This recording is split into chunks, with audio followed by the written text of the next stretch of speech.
Good morning, everybody. Old school, new school. Which one will prevail? I think you'll find that these three presentations are going to fit together very well for a discussion of the state of the profession and the prospects for the profession. The Chartered Institute of Public Relations, when it achieved chartered status some years ago, made a commitment at the time in its charter documents to research which would contribute to the development of the practice. Now, the question for the Institute over the last couple of years has been, how can we actually put that into effect, that commitment to research and development?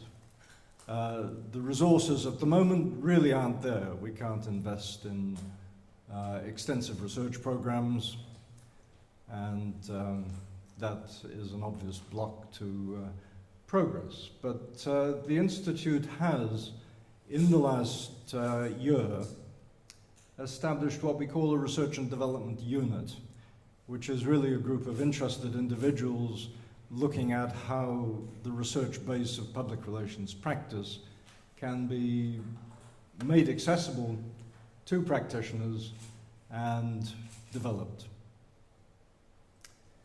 As we started our work, so there are about 5 of us involved in this group. It's not an exclusive group, it really is made up of interested individuals. But as we started our work last year, one of the questions we were interested in is what would UK practitioners think about the need for research into the practice.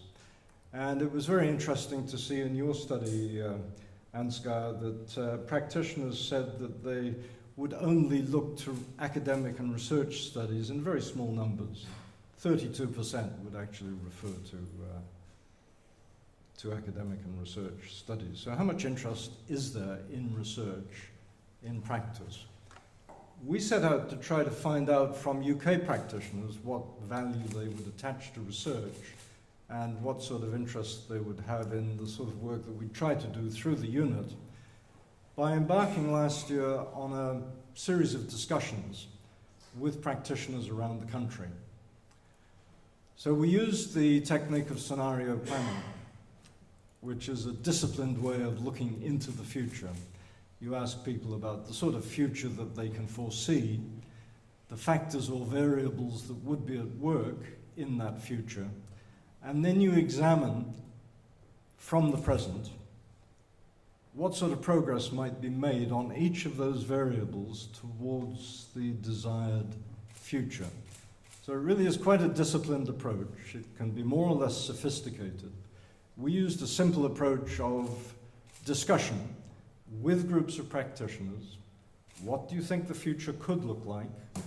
And examining the factors or variables at work in a successful future. How do you see progress being made on each? What are the best developments? What are the most likely developments?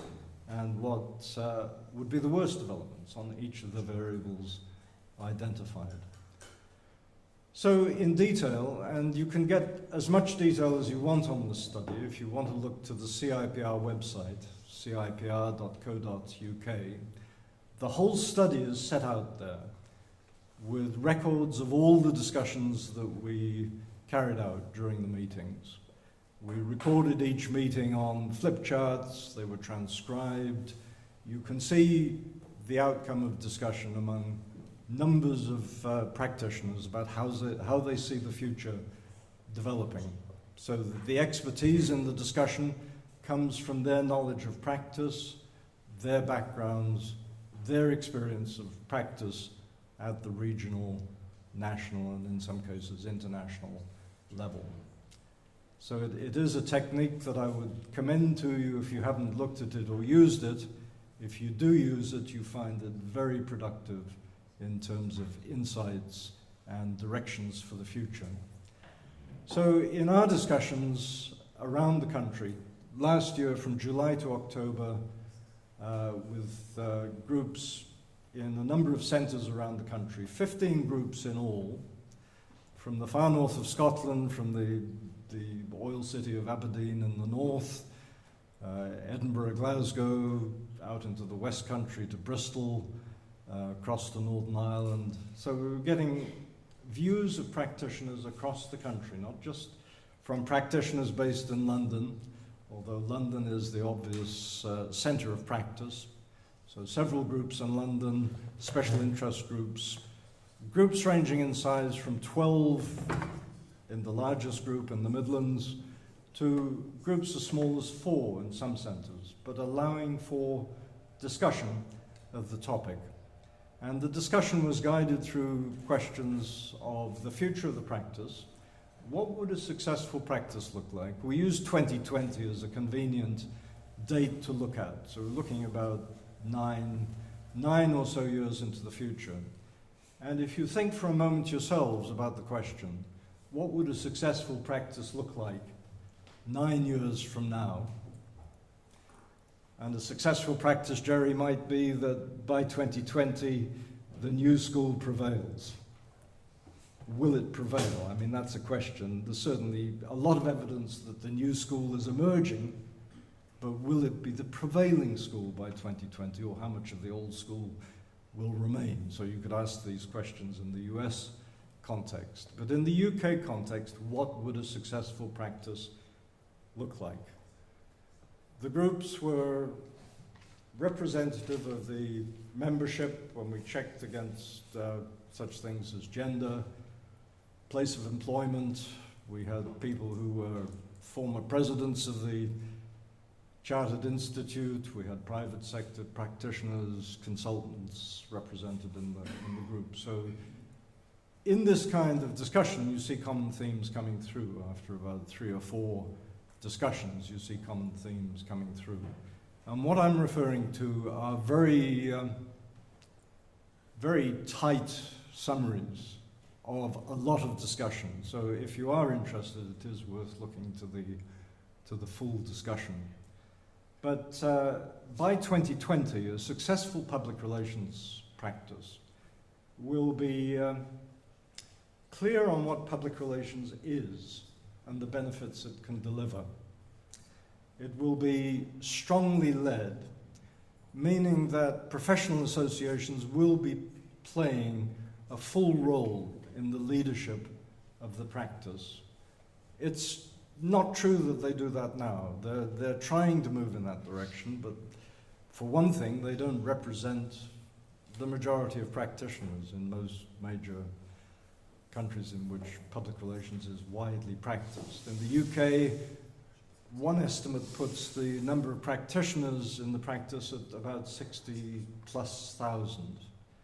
but the Chartered Institute of Public Relations only has 9,500 members.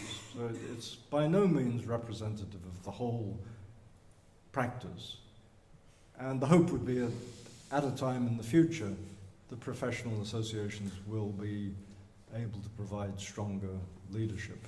But practitioners see the need for strong leadership for the practice. It will be respected. So the practice will be respected. You won't feel as though you have to apologize for working in public relations, or that you have to find another term to describe what you do. You could say, I work in public relations. It's a respectable practice to be involved in. It will be established as a senior management discipline, they hope, by 2020. And it will be leading on innovation. Practitioners, by 2020, so the group said, will be highly skilled. They'll be confident. They'll be committed to professional development. So, looking at some of the data we've been presented with a few minutes ago, they will not just be looking to their peers, they'll be certain of what it means to progress professionally and taking steps to develop themselves as professionals.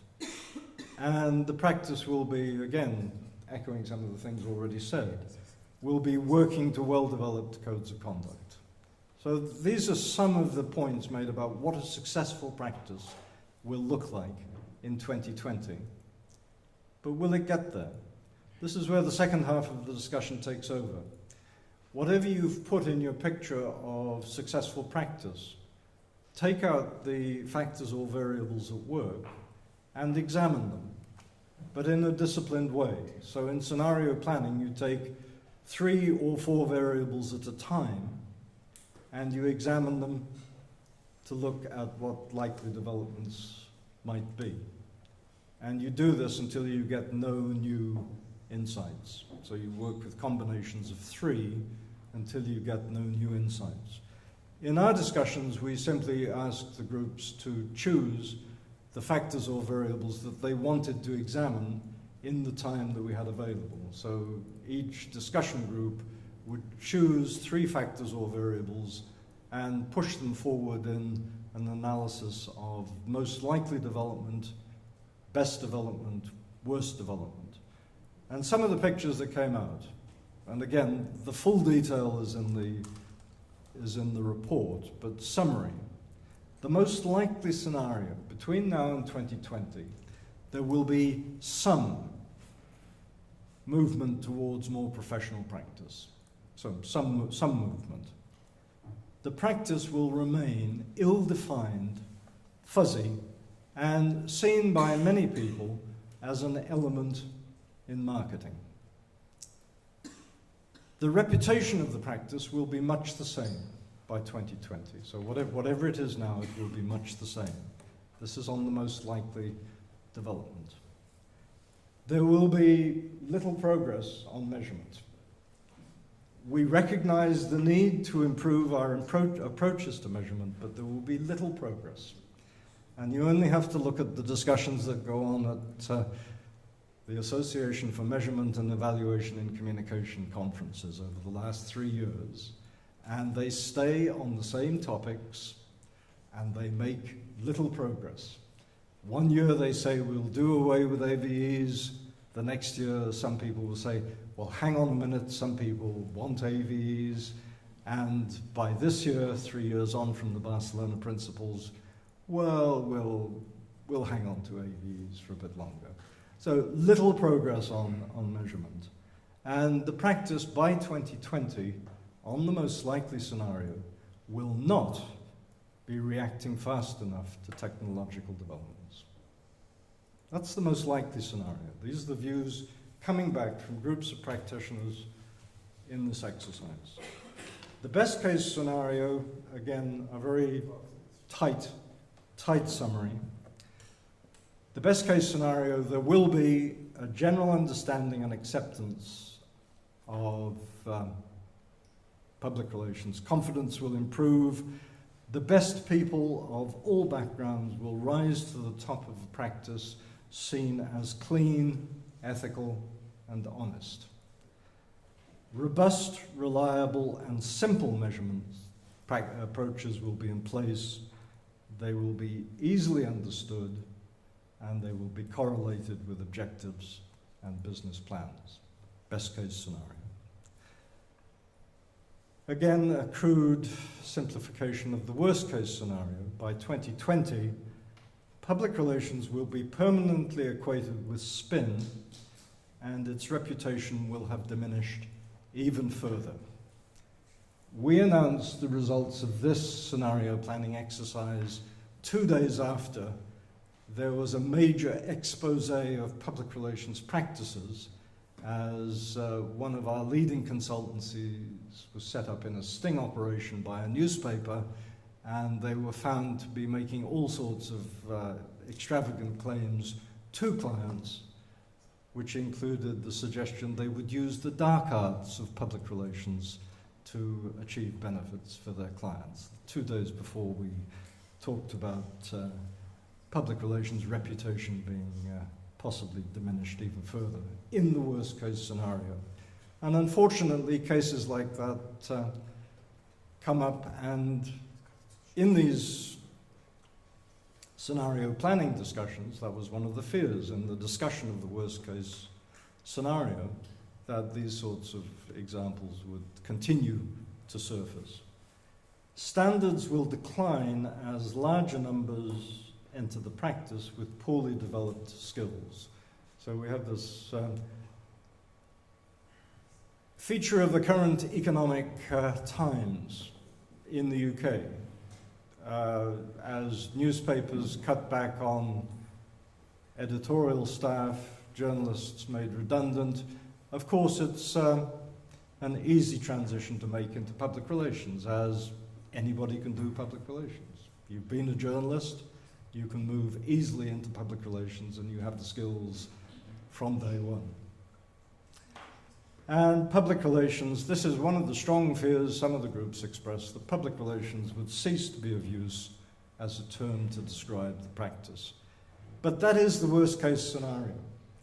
And this is where the technique becomes very practical, because you can look at most likely, best case, and worst case scenario, and ask the question, is the most likely scenario acceptable? In most cases, and in the discussion groups that we had, in only one group of all the 15 meetings, only one group found the most likely scenario satisfactory. Examining the best case suggests that you can do things to move towards achievement of the best case scenario. An examination of the worst case scenario suggests the things that you need to do to avoid falling into the worst case scenario. The recommendations coming out of the study, this was a CIPR study for CIPR's benefit. But there was a strong expectation on the part of the people who were taking part in the exercise that CIPR should do more to lead the profession. So the same sort of challenge faces the Slovenian Public Relations Society, the Public Relations Society of America, professional associations around the world. The expectation is that they need to do more to actually lead the practice. It's an invitation to them to provide leadership, at least coming out of this study in the UK with CIPR, provide leadership. There should be greater emphasis on taking public relations education and training to higher levels. So a need to examine education and training programs to see if they're good enough or fit for purpose. And that's something CIPR is now taking on. There should be better resources available to assist practitioners in leading practice development by example. And a simple step that could be taken if resources were available in this area would be the development of well-researched case studies that practitioners could refer to as examples of best practice. We should be able to demonstrate clear thinking and guidance on measurement and evaluation. Codes of conduct should be reviewed. The Institute should lead and develop practitioner knowledge of digital communication. Surprisingly, in these discussions, there was still uncertainty about the definition of public relations. This was a surprise to me. I thought we dealt with this question to a point of some satisfaction a long time ago, but the groups were still saying, look, we need a clear definition of public relations. And again, it was surprising, around the time that we were announcing the results of this study, PRSA started its initiative to find a modern definition for public relations. There's a need for a culture in the practice in which change is embraced and youth and experience are reconciled. Interesting point there, that the older practitioners realized that they now had to learn from the younger practitioners because they have a different way of looking at the tasks of public relations and the tools available for public relations. So you've got this odd situation where the older, more experienced practitioners really can learn a great deal from younger practitioners if they're willing to do that. And in the UK, the older practitioners can sometimes give the impression that they know it all. So there's a need for a certain humility there to learn from others. There's a need, and this was a point that we were interested in the unit, that there is a felt need for extension of research and development work. And we need to continue to address diversity. We're still too much, as Laurie was saying yesterday, we're still too much dominated by the white male, particularly at management levels, even though the Institute is now majority female. So there's a question about women making sufficient progress, and also about the inclusion of ethnic minorities to a greater extent in membership. So what happens next? The Institute has used the study as a basis for policy development. So in the Institute, we are looking at codes of conduct. The Institute has taken this as a mandate to provide leadership. There is a new energy in the Institute. There's a strong competition with the Public Relations Consultants Association, which is another body with interests in the practice in the UK. But a point to make about the whole exercise is that, and picking up on what Jerry was saying about old school, new school public relations won't come about without help. We need to work to realize the best case scenario, if that's what we want to do. One of the groups suggested in their discussion that we're actually afraid of doing better. We don't really want to work to the best case. Because if we said we are actually really good at what we do, and this is a worthwhile practice with a great contribution to make, we would be held to be more accountable for meeting those kinds of claims. So one group said, are we fearful of the best case scenario? Working towards the best case scenario means becoming transparent, accountable, and better at what we do. So the challenge is there. Old school, new school, it's really up to the practice and benefiting from discussions like the discussions we have at Bled. So that full report is available, but that's a quick summary of it. Thank you very much.